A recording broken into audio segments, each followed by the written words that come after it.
special guests, and off topics. In this segment, anything goes. You're listening to 3 p.m.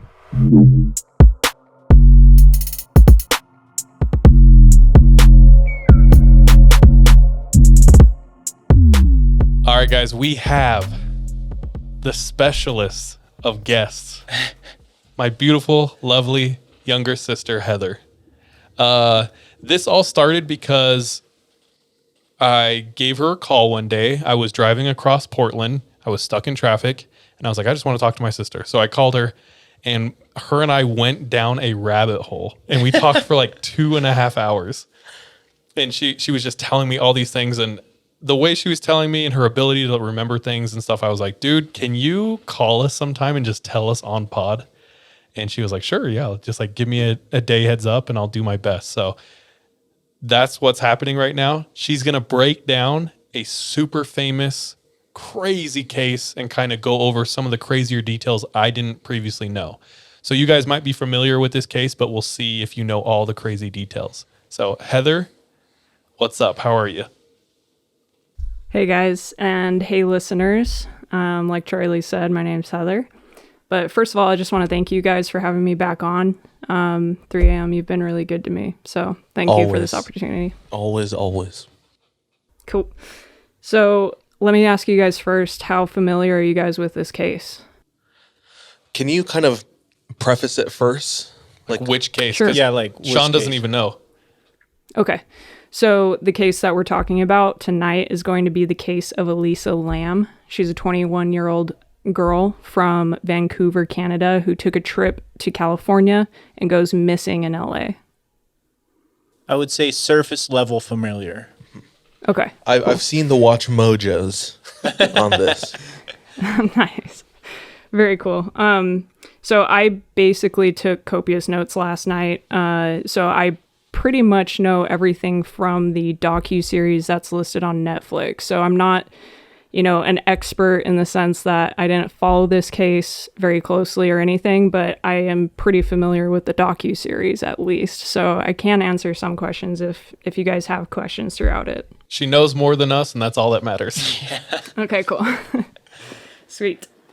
Okay, so you guys want to just jump right into a brief summary of the case itself, kind of the details of the disappearance, and then we can then dive into the coincidences that surround this case and why it's such a fad in social media. Yeah, that sounds perfect, especially for people where this might be new information. So, Right. Okay. So there's this 21-year-old girl from Chinese descent who her parents immigrated over from Hong Kong. Okay, and they moved to Vancouver, Canada. So her name's Elisa, and she decides to take a trip to California. She wants to hit the West Coast. She wants to do San Diego, LA, San Francisco, like the whole shebang.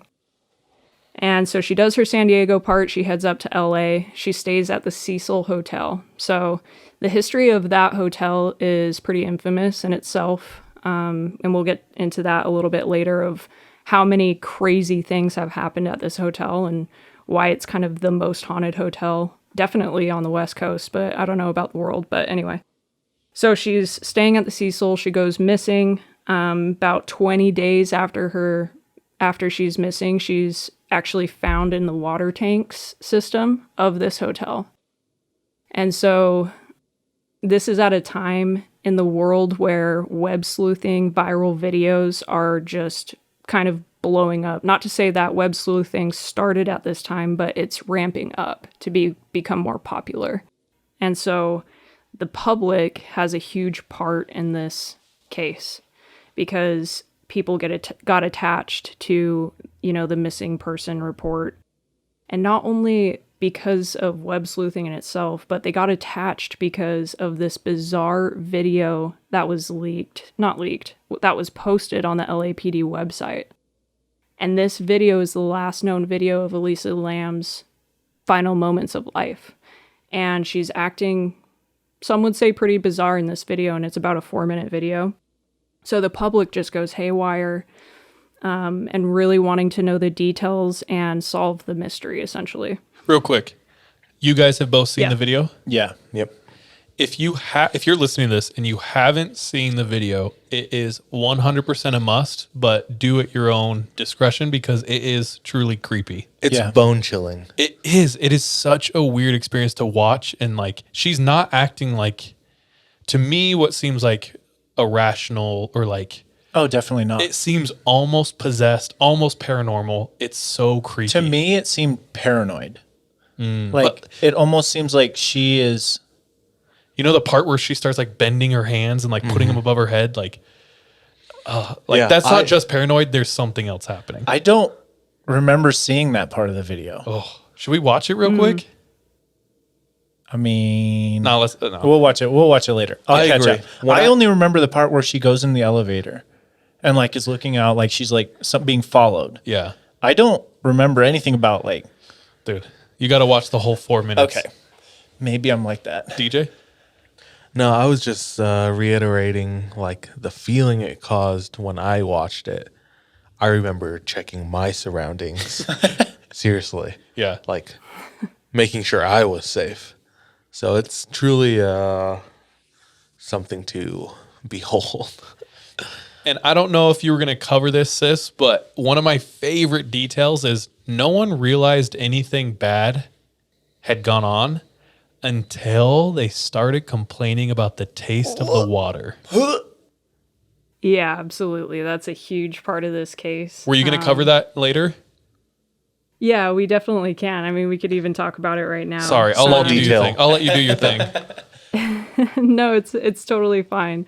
I mean, that in itself is just such a disturbing part of this case. I mean, imagine owning a hotel or a business and that happening. I mean, it would just imagine being the people that you're drinking and brushing your teeth and showering in this water. It's just horrendous. You know, that's to me is one of the more disturbing parts of this case. For real. Personally. Sure. So yeah, and I guess it is a good segue into that part because, you know, we have Elisa Lam going missing. Suddenly people start noticing the tap water and then that's when they discover the body because there was complaints about low water pressure. So maintenance went up there and discovered Elisa Lam in the water tank, naked, and floating face up, which is actually not common for a drowning that case. sounds weird to me. Yeah, definitely. So exactly that, guys. So like the case on face value alone is just bizarre. It's just weird. You have this bizarre video, you have these bizarre circumstances, you have this tragic case of people drinking the water. And then on top of that, you have this general sense in the public that we can solve this case. So now you have everyone's input, not just professionals who are looking into the case like LAPD detectives and so on and so forth, but now you have, you know, anyone and everyone being like, well, here's my theory of what happened, and here's my theory, and here's probably what happened, and here's what I found, and so this is probably what happened. Is LAPD involved? Is Cecil Hotel involved? You know, I mean, it was just an explosion of people putting forth their 2 cents about this case. So yeah, that's basically like a brief summary. I guess I don't really want to get in too much right now of, you know, my opinion about the case, but yeah, are there any questions so far? Nope, that's a good summary. Okay, so essentially what I kind of want to talk about really quickly is the history behind the Cecil Hotel, because it is just absolutely fascinating.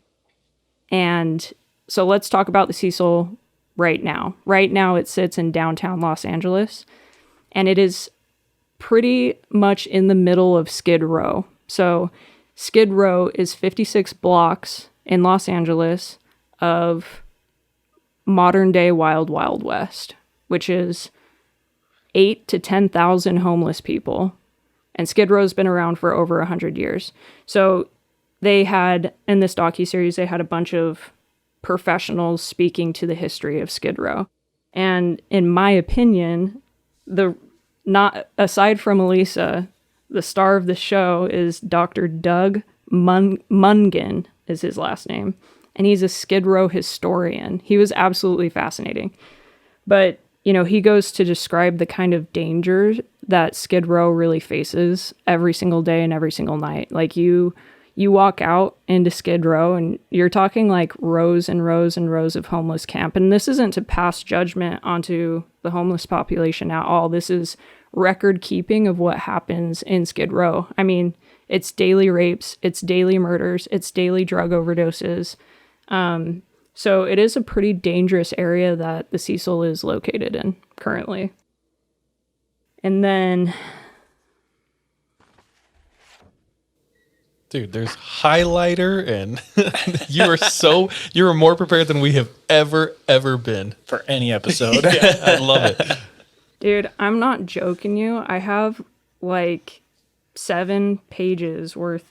Not only did I do 7 pages, but I typed up a 5-page like really key points that I should hit. And then a summary breakdown of episode by episode of like what it's about. Wow. What are the key points in this episode? Really peer reviewed too, right? I owe you at least like $15 for this, dude. I love it. I love No. it. Oh, sorry, real quick. I don't know if you were going to touch on this, but Cecil Hotel, what's like the rep? Like, was it a nice hotel? You know? Right. Okay. So when it first was made, it was made, I think, in 1919.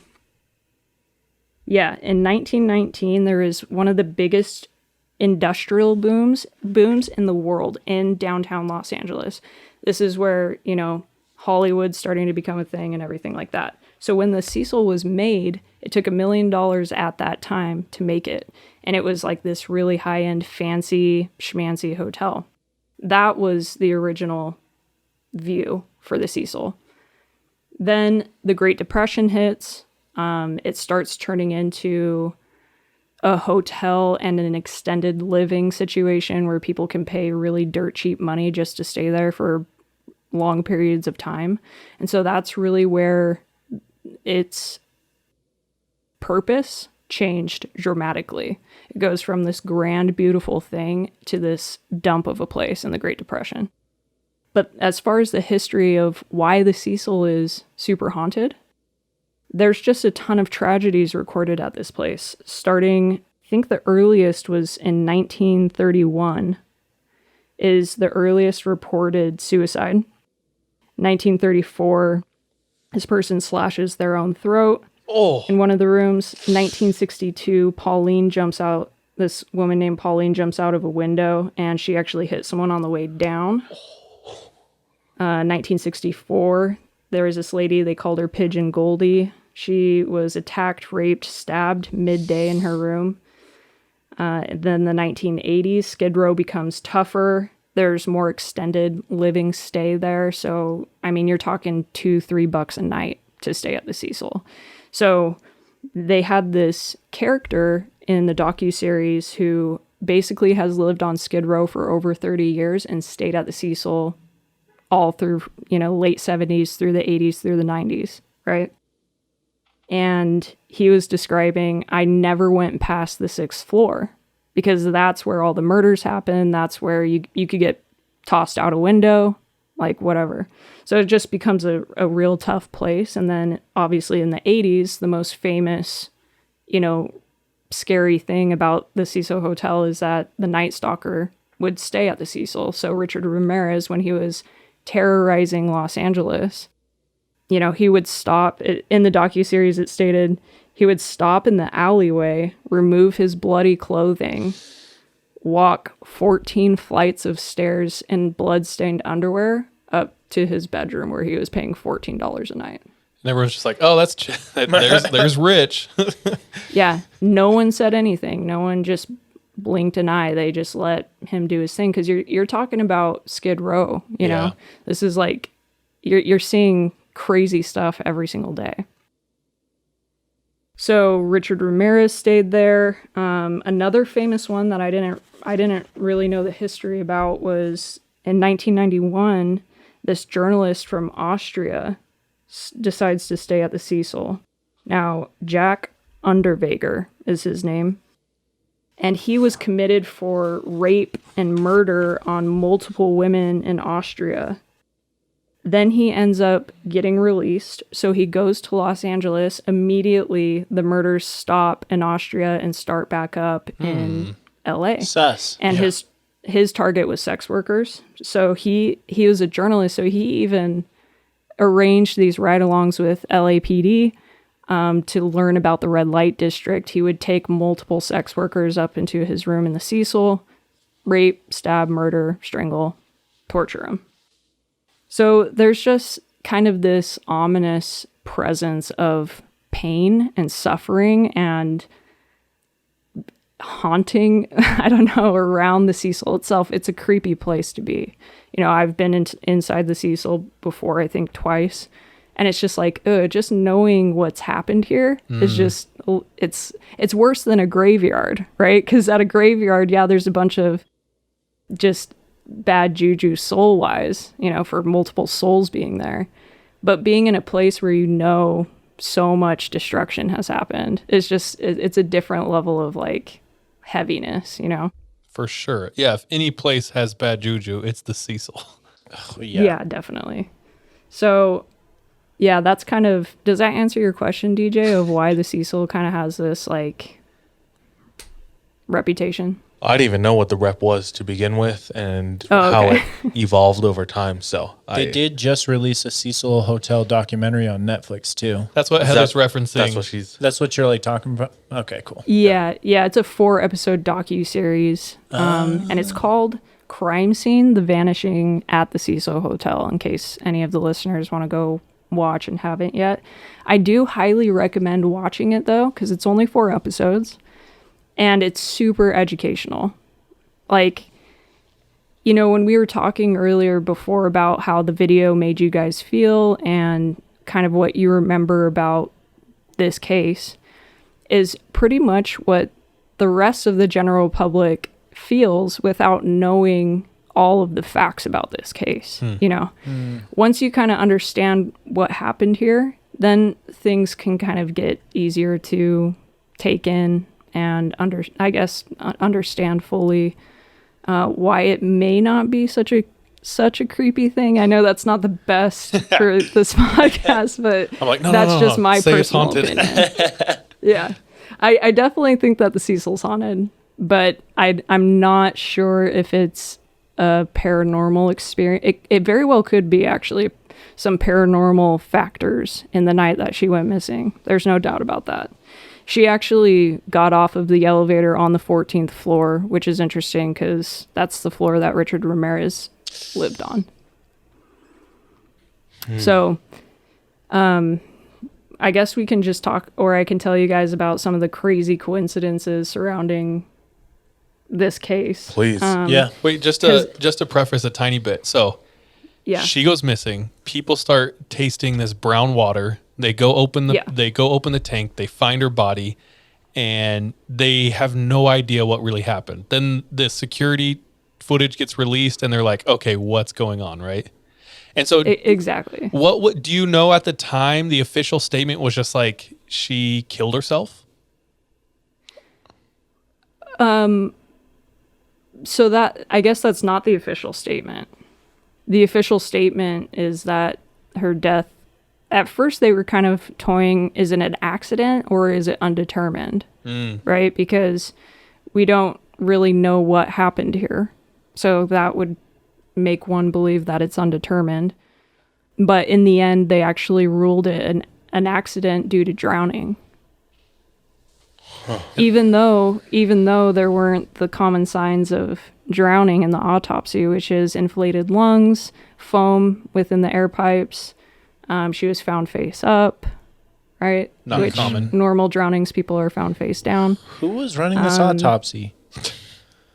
Who was running it? The LAPD. Yeah, and like who released the statement of like, oh yeah, I was drowning. LAPD. It's like, I think it was more just like sweep under the rug because there were no other conclusions. This is what it sounds like so far with what I know, which isn't a lot. Right. I mean, and that's kind of why there was so much suspicion and conspiracies at this time, because the public wasn't making sense to them. They're like, okay, well, she was found face up, right? And there wasn't any foam in the air pipes, and you're on the fence whether it's undetermined or an accident. Like, which one is it? How do you know that she drowned? Is it possible that she was killed and then placed in the water tank? Is that possible? Right? So that's why the public was like, the LA's PD is absolutely covering something up here, and the Cecil Hotel's involved in it. Dang. So let's jump into the weird things. Yeah, these weird coincidences, I'm not joking you, this is exactly like what the phone conversation with Charlie the other day that he mentioned. This is the entire like content of our phone call, is how bizarre these coincidences are in this case, because with however many murder cases I've looked into and followed, it's like the chances of all of these things happening is it's just crazy. Like mathematically, I don't it's mind blowing, and like you'll see why. Yeah, I want to know what the coincidences are to like. I was yelling on the phone, bro. Okay. So the first major coincidence that they mention, and this particular one is due to a lot of web sleuthers doing their homework and looking into this case more closely. So some of these web sleuthers found this movie called Dark Water. Okay. Dark Water is a horror movie that was remade in 2005. Keep in mind that this case happened in 2013. Okay. So this movie comes out far before the Elisa Lam case. The movie is about a mother and a daughter who move into this dilapidated apartment. I think it was in LA, but don't quote me on that. The daughter, this little girl, is wearing this red jacket, and in fact, her whole entire outfit looks pretty similar to what Elisa Lam was wearing the night that she went missing, and it was exactly similar to the clothes that were found at the bottom of the water tank. So this little girl's wearing this red jacket, looks very similar to what Elisa Lam was wearing. And in the movie, people find that the water in this apartment building starts going brown. So it's part of the horror, like the tap water's running brown, the shower's running brown, which parallels with this case. And then in the movie, the little girl fell into the water tank on accident and died. So it's very similar in the sense of the Elisa Lam case, where it's like this, dilapidated place, and then the running water, and then someone actually being found in a water tank. Like, considering that movie came out 8 years before the case is just kind of bizarre. So people are thinking, okay, is there some psychopath who's like trying to play out this Dark Water movie, right? That's terrifying. It was pretty bizarre. I mean, it may not sound as exciting, but if you really think about it, it's like, dang, what are the chances, that the major points of the movie are kind of, parallel here. I mean, it at least points to the possibility of a copycat. So, absolutely. Yeah. And I think it would be foolish to not ask yourself, like, is it is it connected? Oh, yeah. Because you got to rule it out, right? So this particular coincidence is the one that got me the hardest, I think. I almost threw my paper at the wall the third time I'm watching this docuseries, because I'm like, this one is just so trippy. But days after Elisa Lam's body was found, this crazy outbreak of tuberculosis spreads throughout Skid Row. So everyone in Skid Row is needing to be tested for tuberculosis. So they showed this document in the docuseries by David Barnigan, and this document is basically explaining the testing needing done for tuberculosis in Skid Row at this time. And the name of one of the tests that is being distributed is called the Lam Elisa test, spelled exactly the same as Elisa Lam's name. So Elisa Lam, her last name is Lam, and her first name is Elisa. Well, this test, the name of this test is called the Lam Elisa test. Wait, What? this happened before Right her? after. Or right after? This happened days after her body was found. What the? We don't know why it was named Nope. that? Nope. And it was before, like, the hype of it all? No, it was pretty much during the hype of it Okay. all. Wait, so there's no actual explanation for why the test is called that? No. Why would they And call it that? What is Forgive the me, but I haven't researched into it because it just takes you to all these theories of why people think that. I have a theory. I have no idea why this test is called that. I have a theory. Okay. This is a theme conspiracy theories point to a lot. So Heather's giving you credible things. I'm about to give you BS. But there is a type of magic called Sigil Magic. And Sigil Magic draws a lot of its power. It's like doing ceremonies, but in the open. So if you can do like evil acts and give clues and show what you're doing, it gives more power to the ritual. Yeah. And so doing things like putting little Easter eggs like, oh, her name's Elisa Lam, let's call it Lam Elisa. Like backwards, flipping it. And like putting that out there and like pretty much kind of showing your hand gives the ritual way more power. It's almost like The Secret, like speaking it into existence, But like kind of. badly. See, at the very least, I feel like that's so disrespectful. Like, at the Right? very least, like, who pulled the trigger on that? Say, let's just call this tuberculosis test Lam Elisa. Yeah. That sounds like a good Yeah. idea. Didn't that girl just die like 2 days ago? Yeah. Yeah, that's fine. No one Well, will notice. Something really interesting too to add to this name thing is that Elisa Lam studied in Canada at the University of British Columbia. Okay, so she wasn't in the research. I don't think she even was near the particular program at this college, but it's interesting that the University of British Columbia has a well-known tuberculosis program called the Center for Tuberculosis Research. It's like very well known. So, and it didn't really mention, I feel like they would have mentioned in the docuseries if she was involved in that program at all, but it didn't seem like she was involved in that program. It seemed more like her degree was elsewhere. And I could be completely wrong on that, but that's the only thing that I could think about having any sort of connection to this name, because I don't know if the test came from the University of British Columbia. I don't know anything, but it's just interesting that she goes to this university that happens to be one of the leading researchers in tuberculosis, you know? So it's just bizarre. It's weird. There has to That's be the something coincidence there. that just got me the most. Like, it's called the Lam Elisa test. Like, what? You know? Yep. Yeah. Bizarre. I have Bizarre. nothing to. It's probably the magic thing, I bet. What is it called again? Sigil Magic. Sigil Magic. Yeah. Just on Skid Row. Yeah. There you go. Solved. Okay, another coincidence is, and this one is, I mean, take it with a grain of salt, whatever.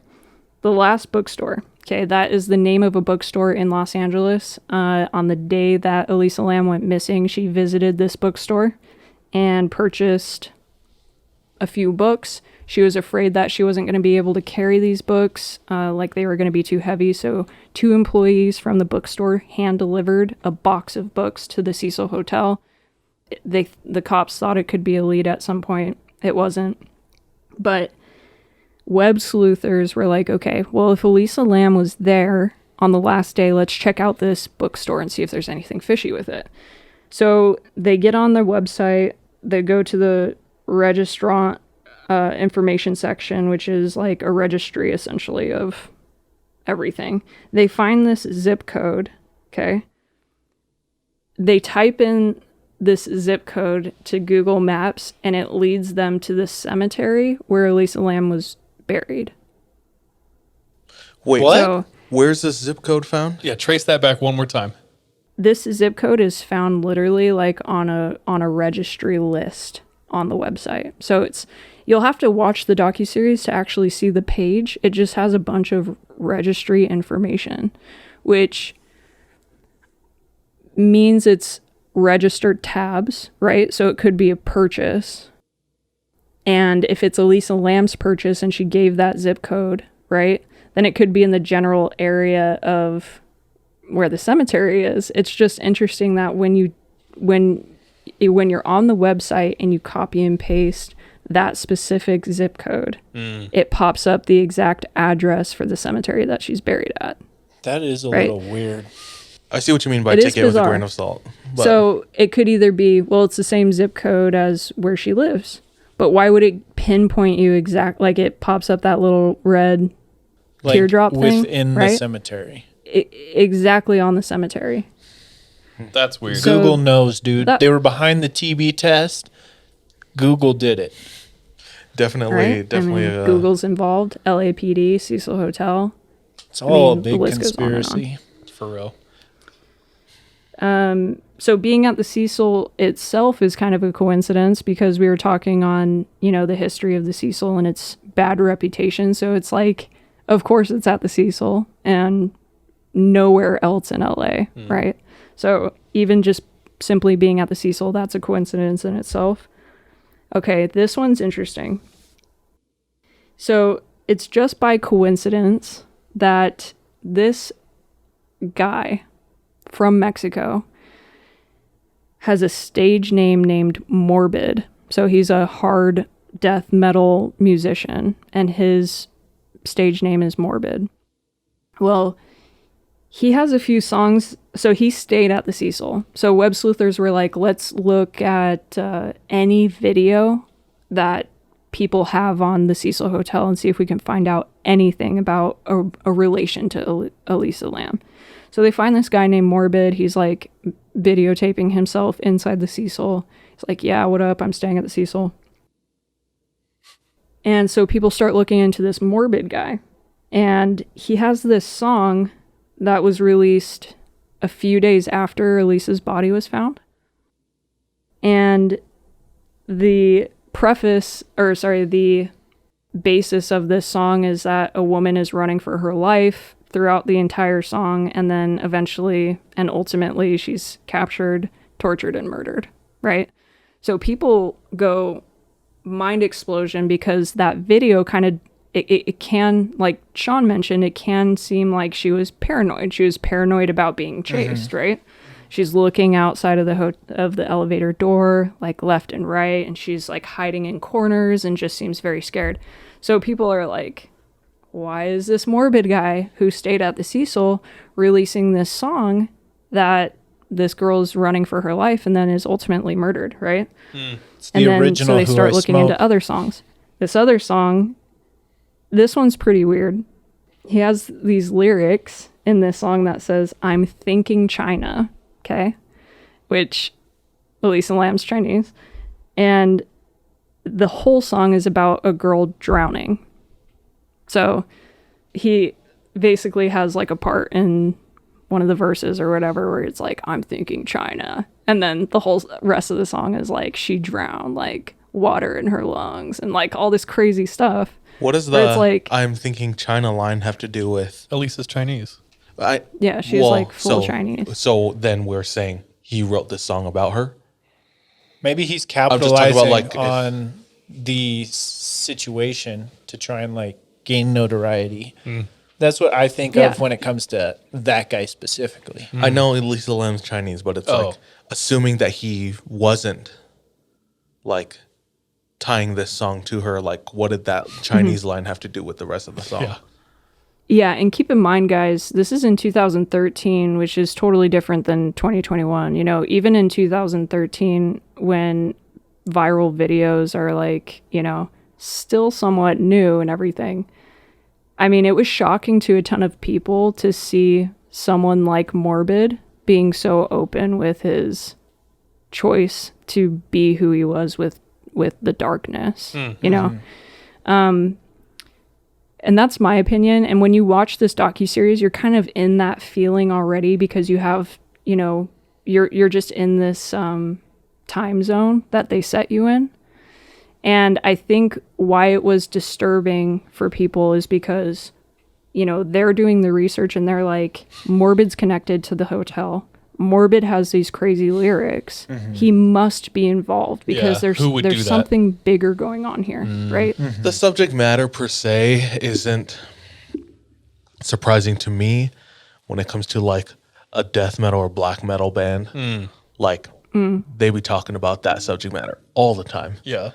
But the fact that he stayed there, like before Right.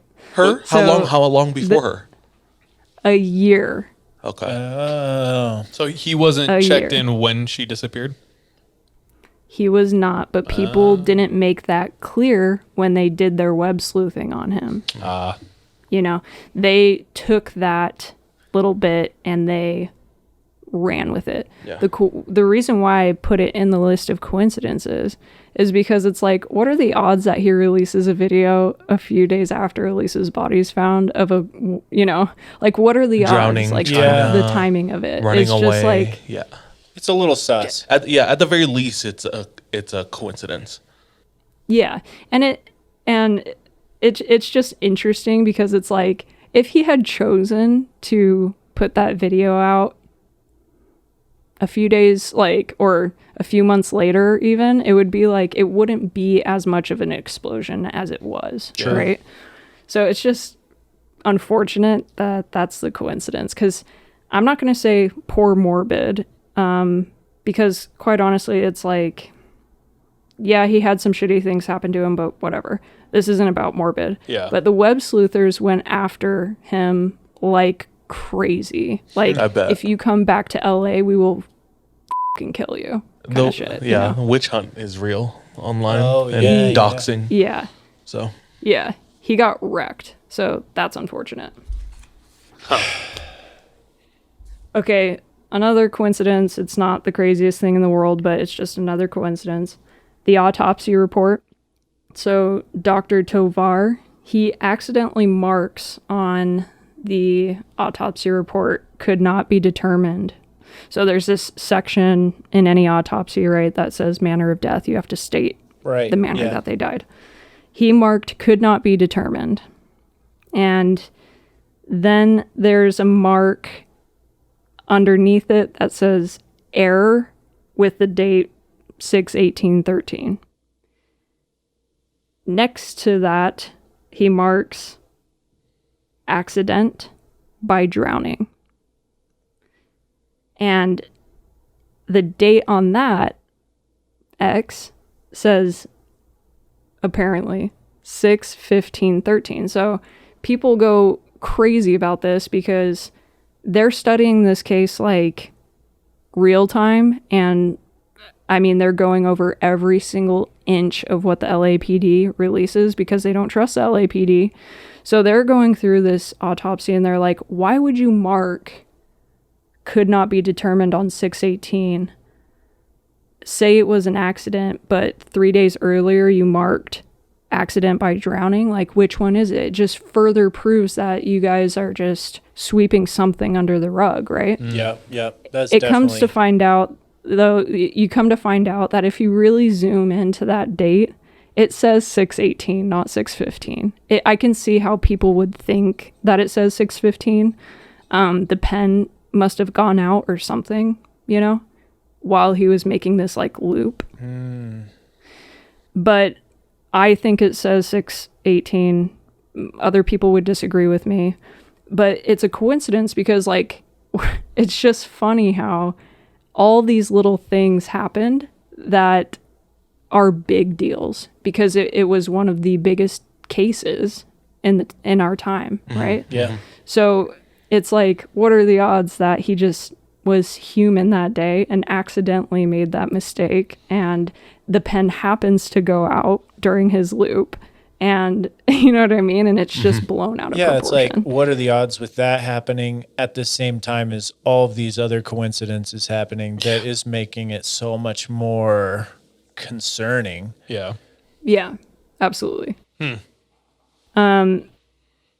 Another thing is communication errors. So a huge reason why people were convinced that it's a foul play case is because the LAPD released a press conference stating when they went to go retrieve Elisa Lam's body, they found the hatch door on top of the water tank closed. So this is important because if Elisa jumped in herself, depending on that water level, it would be very, very, very, very difficult to get that hatch door back over yourself. Like, let's say she was to die by suicide, right? That was her plan. Let's say she jumped in. Well, then she has to lift herself out, drag a 20-pound iron hatch door over, and then pull it and close it as she jumps back into the water. So that would be, if not impossible, incredibly difficult. Right. So the hatch door being on or off is actually super important, right? LAPD claims that when they went to go retrieve her body, the hatch door was closed. So that may be true though, because I caught this one pretty early in the docuseries. I was like, okay, something's not matching up here, and I know exactly what it is. So LAPD didn't find Elisa Lam's body. Who found it? The maintenance worker, right? Right. So how did he find it? And he doesn't really come out and state it until court. And so after the dust settles and everything, Elisa Lam's family files a civil suit against Cecil Hotel, saying you could have done better to prevent people from getting on the roof. You could have notified someone about Elisa Lam's bizarre behavior days leading up to this disappearance. So they basically filed a wrongful death suit. Well, it came out in court that Santiago Lopez, who's the maintenance guy, when he discovered Elisa Lam's body, the door was open. The hatch door was open on the water tank. So he must have closed it, and then LAPD found it closed, right? So there was a major miscommunication there.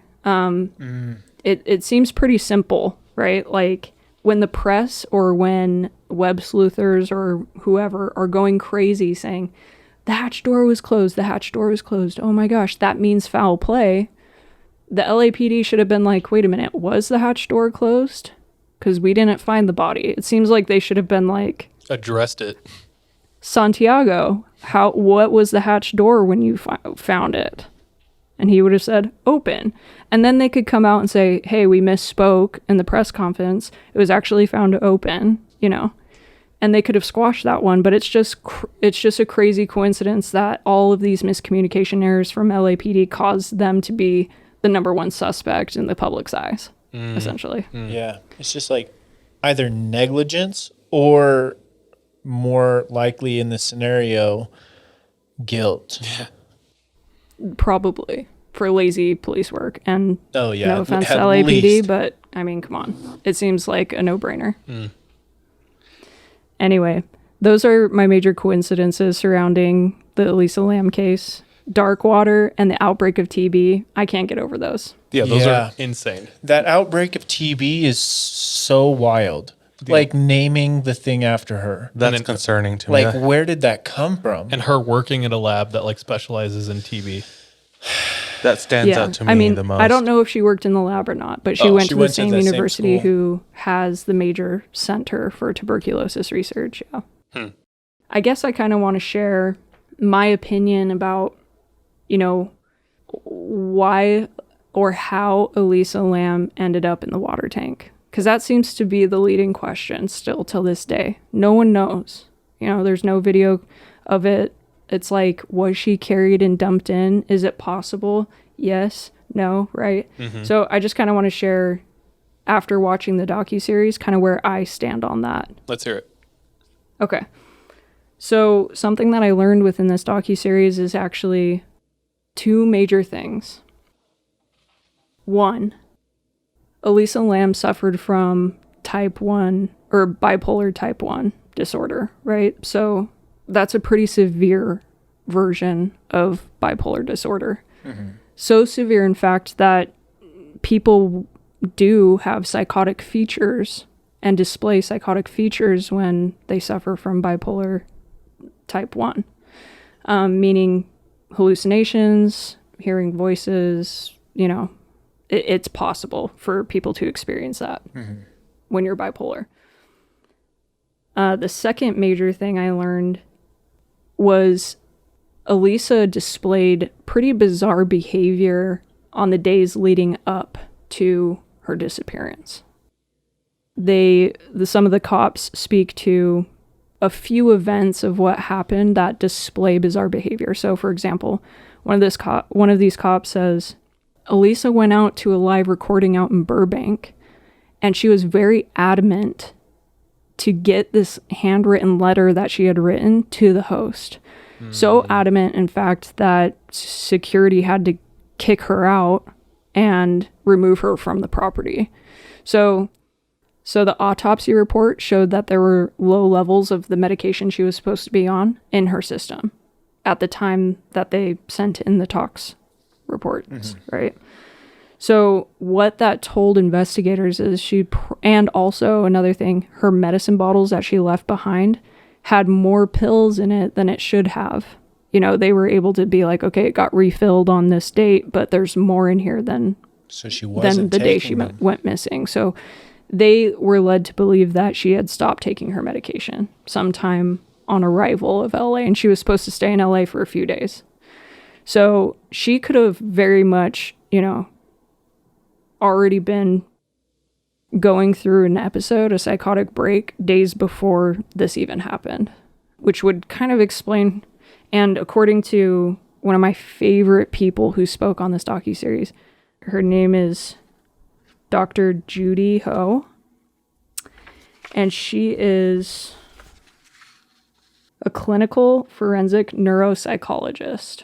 So she was able to take all this information about Elisa Lam, considering the fact that she has this bipolar disorder, understand her behavior before, the day she goes disappearing, and make a determination that if she was not on her medication, which is what we think, then it would make perfect sense that she would be acting that way in the elevator. Like, to her, it was like a no-brainer. That's the explanation for the bizarre behavior in the elevator. So that kind of brought some closure to my chest, because I think that's the most, logical. Yeah, it's the most logical, but it was the most disturbing part of the case back in the day when I didn't know anything about it. It was like, man, that elevator video is really weird, so weird that it looks haunting, or it looks like supernatural, or it looks, and all these things. But hearing, this doctor's testimony on her opinion of the bizarre behavior that bipolar type 1 can, instigate in a lot of individuals, it kind of brought some peace to my chest, being like, oh man, she was probably having a psychotic break. Yeah. That's probably what the case was, And how she ended up on the roof, I don't know. She could have, gone up the stairwell or up the fire escape. Why she chose to get into the tank, I don't know. The body being placed up, there was circulation in those tanks, and it could have spun her around multiple times until she finally ended up. Why she was naked and why her clothes were found at the bottom, she probably experienced hypothermia. So either she was treading water for so long and got tired that she took her clothes off, or she was experiencing hypothermia, which you would then take all your clothes off, because that's one of the symptoms, is your body and your internal heat just, it seems as if you're like burning from the inside out. So there's a lot that they explain to the crazy things that web sleuthers and people got so, batshit about in the past. A lot of professionals speak to a lot of those points. Yeah. It's so crazy. I think she was having a psychotic break, and I think that she entered the water tank for some reason that we will never be able to understand unless you experience a psychotic break, Yeah. My gut. Sorry. Yeah. No, and that's about it. I think that it was just a tragic accident. Yeah. That feels like I've gotten the most closure from your explanation than like anything else before. At the same time, like, even if we go with that, the TB test, man, That's the one that stands out. that's still like, that like almost brings me back to square one. Yeah. It's impossible to deny how utterly insane that coincidence is. It's like, it can't be ignored. So as much closure, because I agree too. My gut says that's right. That's what happened. Her name's Judy Ho. Yeah, Dr. Judy Ho. I'm with yeah. Judy on it, but then again, there's just this tiny little itch in the back of my head. It's like, but what about X, Y, and I Z? know. All those weird little things. I know. I don't know if we'll ever know, but I'm not going to rule out the possibility that, even during her psychotic break, she actually was being chased. And I'm not going to say that's impossible. No, super possible. Yeah. Especially where she was Yeah. at. Dude, that was incredible.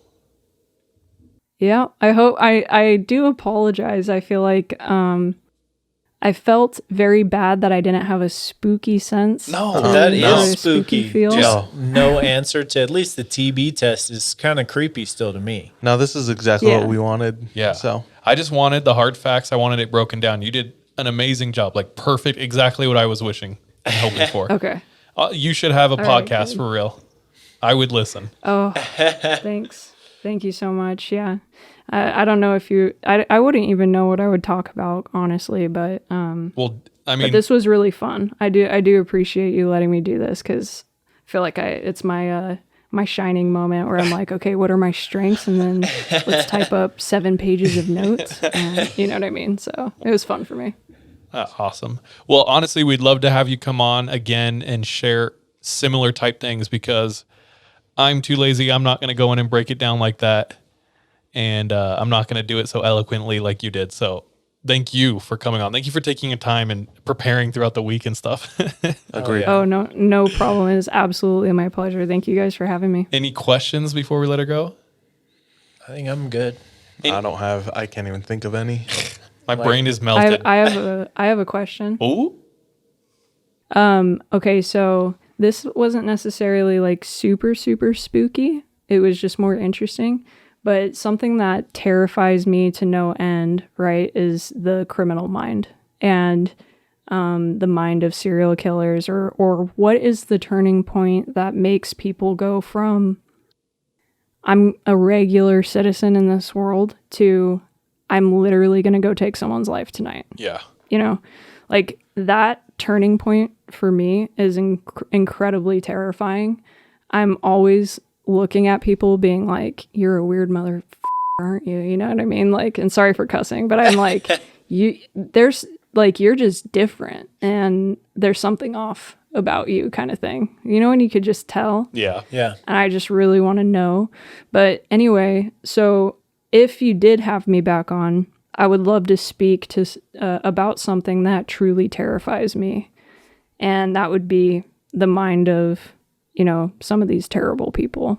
Not that I'm an expert at it at all. It's just, I'm absolutely fascinated by the subject.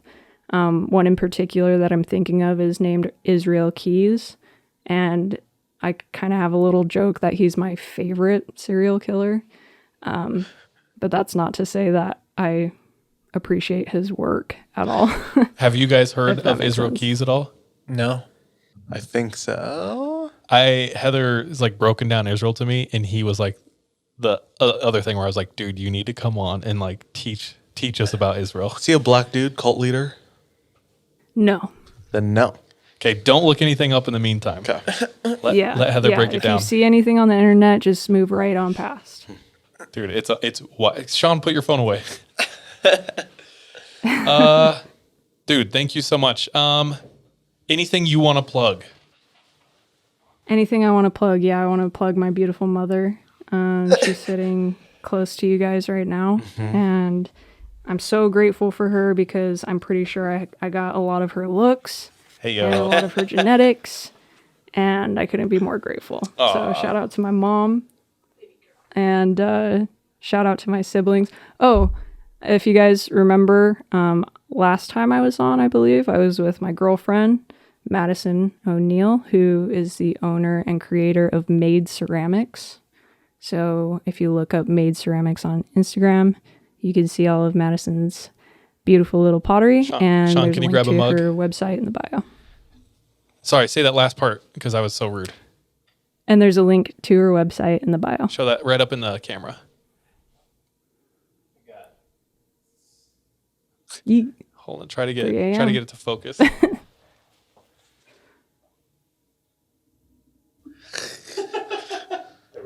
Oh, there it goes. Nice. So Maddie made these beautiful mugs. She's an incredible potter, ceramicist. Yeah, so hit up the link and go support. Last thing before I let you go, very last thing. Any update on your pervy roommate? Not Maddie, the ghost. Oh gosh. Yeah, so last time we talked about how Madison saw Ray crawling on the ground. That happened to me the other night, no joke. Like it was one of the scariest moments. I don't usually get scared by Ray, but I got scared by that. Okay, Wait, I didn't hear that. Wait, is that cliffhanger. new? Share it next time. Oh my gosh. I legit am kind of watering up at the thought of somebody crawling in my house.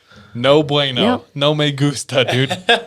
Okay, will you come on and share that next time? Sometime soon? That and Absolutely. your thoughts with the turning point. Oh, yeah. Yes. Cool. Yes, absolutely I will. Thank you so much, guys, for having me. All right, sister. Love you so much. Love Thanks you, for coming Heather. on. See ya. Love you too. Okay, bye. All right, bye.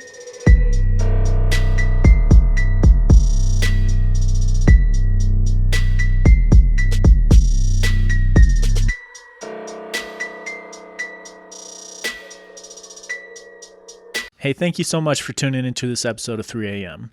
If you want to support us, visit our Patreon where patrons have access to exclusive content. If you're not able to support us monetarily, don't worry. This episode is on us. You can still rate and review us on whatever platform you listen to us on.